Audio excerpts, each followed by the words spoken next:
This has been around for a little while. This is like 6 months old, maybe a year old, but I think it's just instructive. If you want to know how insane Canadian leftist politicians are, this is a Canadian MP. She's with the NDP in Canada, federal NDP, which is basically just turned into Canada's woke party, the party of woke, or competing with Trudeau's Liberals to be the most woke party.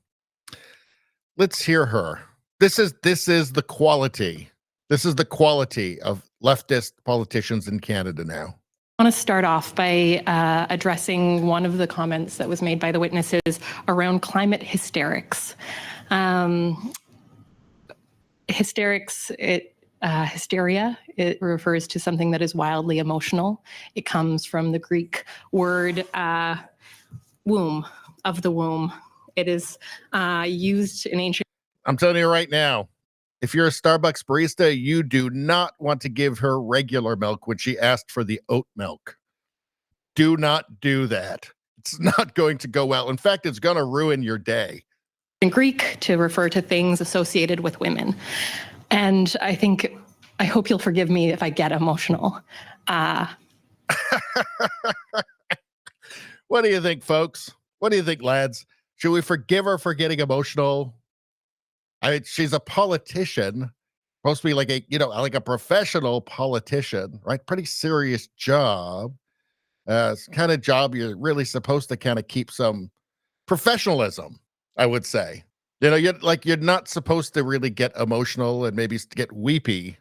You're supposed to be able to keep it together, right? As a trusted representative of the people. But this is Canada now. So let's continue anyway. Climate emergencies are not gender neutral. The degradation of ecosystems disproportionately impacts women and girls.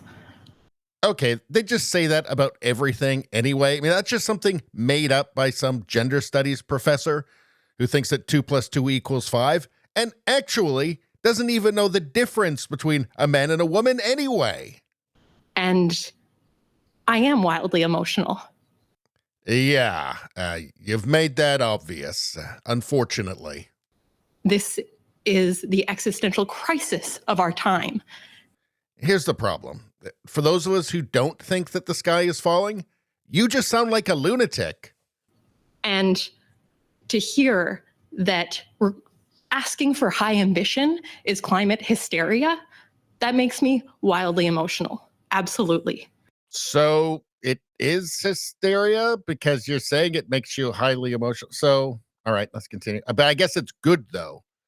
It's good that she's emotionally unstable because the world's ending. Don't forget, the world's ending. She's letting us know. When I think about my womb, the 2 children that I bore from that womb and what future we are leaving them, I am wildly emotional. I just gotta you didn't have to mention your womb. You could just talked about your children. You didn't need to mention anything about the womb, right? And by the way, you're making trans women cry right now. So extremely transphobic. And I would say actually that statement was violence. I think that we need to think about the intersection of gender and the climate crisis.